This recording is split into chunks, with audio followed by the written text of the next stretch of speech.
Okay, this video is going to show us how we can edit a PDF, and when I say edit, I'm doing some air quotes, but do some pretty impressive features on a PDF using your MacBook and the preview feature, which is native to the MacBook. So I'm going to open up this PDF here, absolute value equations. Right, and normally we can't edit this piece, except in preview, there is a fun markup tool that will show you can use to do pretty much what you would normally do in class. So in this PDF, you're going to find this pencil with a circle icon called the markup tool.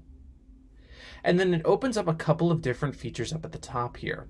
So for instance, let's say I was giving this absolute value equations as a homework, and I wanted students to follow along in notes and write in notes as they go. And they don't have access to a printer, so they can't print this out, but they still want to be able to take notes.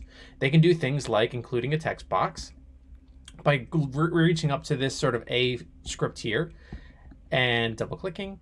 Oh, sorry. That's actually to edit the text box. This is the text box over here. My apologies. And then once the text box is uploaded, we can move it to wherever we want to and then say, what is the definition of absolute value? They can just type in their answer. Absolute value is the measure of distance from 0. We can move this text box around just like we would any other text box.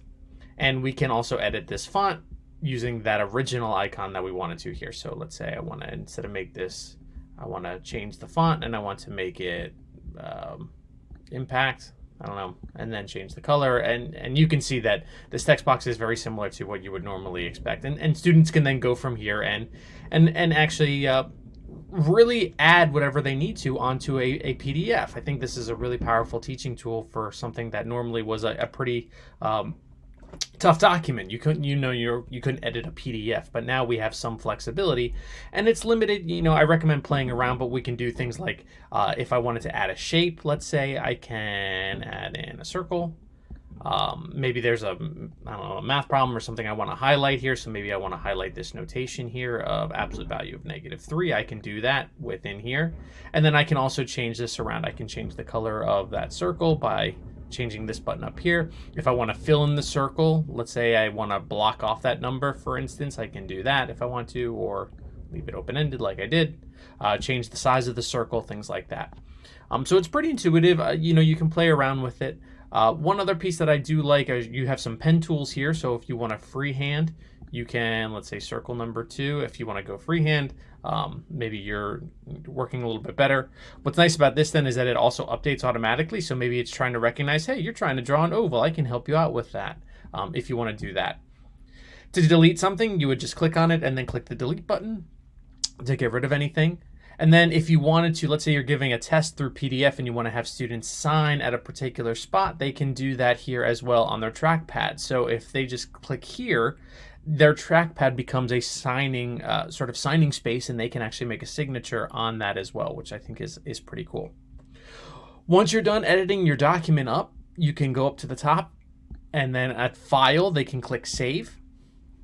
And then that document that was originally a PDF saved, and I'll show what it looks like, saved right here on my desktop. I can now double click it, and it's the edited PDF with the markups.